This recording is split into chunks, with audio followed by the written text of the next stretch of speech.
Bonjour et bienvenue sur la chaîne Vivre aux Philippines. Le sujet de cette vidéo est les moyens de transport aux Philippines. La géographie de l'archipel, montagneuse et morcelée en plus de 7000 îles, rend complexe les solutions de mobilité. Les moyens de transport urbains. Les jeepneys. C'est le moyen de transport en commun le plus populaire. Il est devenu un symbole culturel des Philippines. Ce sont à l'origine des jeeps abandonnés par l'armée américaine à l'issue de la Seconde Guerre mondiale qui ont été transformés. De nos jours, les jeepneys sont produits localement dans des usines aux Philippines. Ils sont ensuite décorés de façon flamboyante, avec des couleurs vives et ornés de chrome. Le transport en jeepney reste un élément très folklorique des Philippines. Il n'y a pas vraiment d'arrêt fixe. Le passager aile le véhicule au passage. Pour descendre, il faut frapper sur le toit et le prix de la course passe de main en main jusqu'au conducteur, qui vérifie et rend la monnaie tout en gardant un œil sur la route. Les jeepneys opèrent sur des routes officielles à des prix réglementés. Ils sont parmi les modes de transport les moins chers des Philippines. Les taxis. Les taxis avec compteur sont courants à Manille et dans les grandes villes de province. Les frais de prise en charge sont de 40 pesos, soit 70 centimes d'euros, puis le tarif est de 15 pesos par kilomètre et 4 pesos par minute d'attente. L'alternative au taxi avec compteur est le covoiturage avec Grab, qui a repris les activités d'Uber en Asie du Sud-Est. Il s'agit d'une application sur smartphone permettant de commander un chauffeur.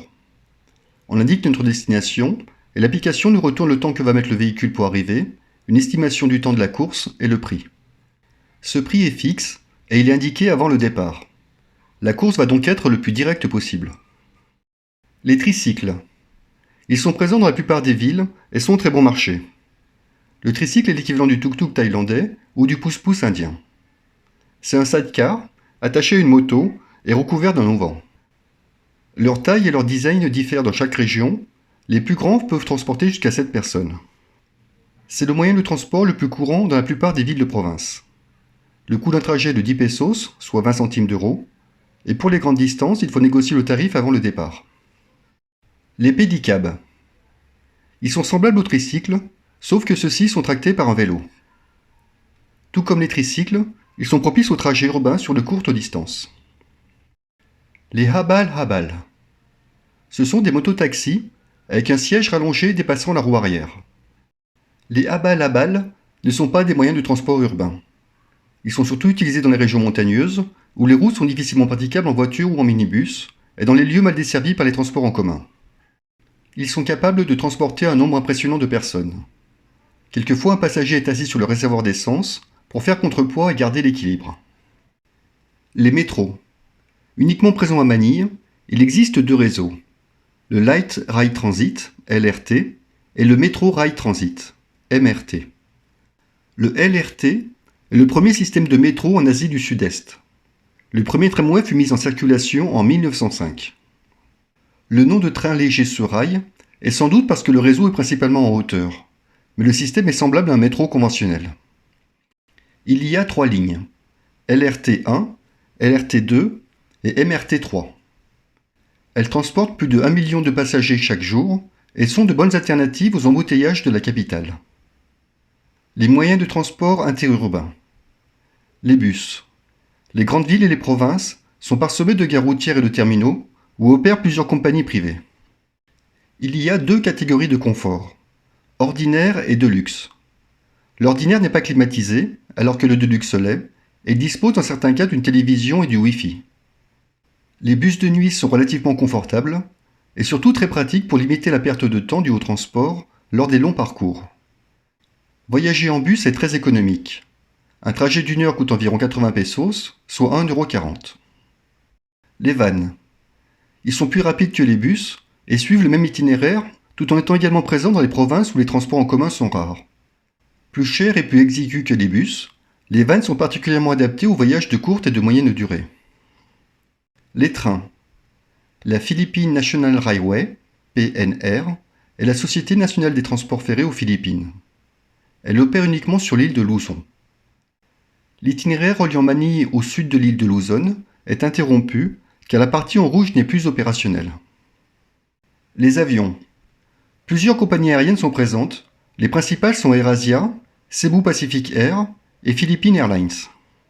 Les prix peuvent être 3 fois plus élevés que ceux d'un voyage en bateau, mais certaines offres promotionnelles rendent ce moyen de transport très attractif. Les vols passent fréquemment par Manille et à un moindre degré par Cebu. Il faut souvent faire une escale dans un de ces deux aéroports avant de rejoindre la destination finale. À cause de la congestion de l'aéroport de Manille, il y a très régulièrement du retard. Vaut mieux ne pas prévoir un programme trop serré en cas de correspondance. Les moyens de transport maritime. Avec plus de 7000 îles, les Philippines sont desservies par un nombre incalculable de lignes de ferry. C'est le moyen de transport majeur aux Philippines, et il est généralement très bon marché. Il existe plusieurs types d'embarcations. Les bankas. Surnommées les jeepneys des mers, ce sont des petites embarcations en bois munies de deux balanciers. Elles sont utilisées pour de courtes distances et sont capables d'accoster à très faible profondeur. Les bankas effectuent des itinéraires réguliers entre les îles, mais on peut aussi les louer à la journée pour des sorties plongée ou snorkeling ou des déplacements autour des îles. Les ferries. Ces navires sont lents, mais quand les conditions sont bonnes, ils sont très agréables, car contrairement aux bateaux rapides, ils permettent de s'asseoir à l'extérieur. Ils offrent aussi la possibilité d'embarquer avec un véhicule. Les bateaux rapides. Les services de Fastcraft sont de plus en plus populaires pour les trajets les plus courts. Ils peuvent diviser le temps du trajet par deux, mais coûtent généralement le double des ferries et ne transportent que des passagers. Les paquebots. Ces gros bateaux à plusieurs ponts couvrent de longues distances et peuvent transporter jusqu'à 4000 passagers, ainsi que des véhicules. Ils offrent différents niveaux de confort, allant du dortoir climatisé ou non, à la cabine pour 2, 4 ou 6 personnes. Circuler par ses propres moyens en louant une voiture.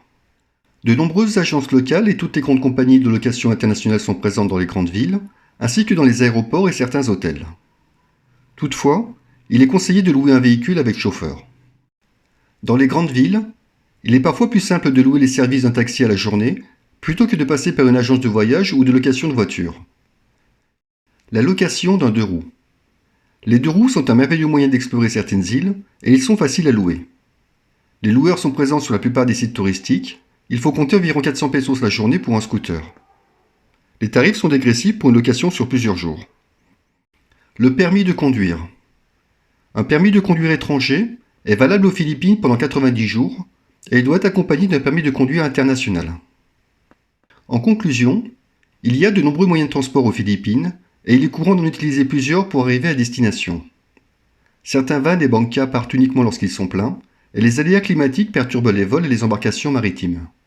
Il faut prévoir suffisamment de marge dans votre itinéraire, et par exemple éviter le dernier ferry, car il se pourrait que ce dernier soit annulé suite au retard accumulé tout au long de la journée.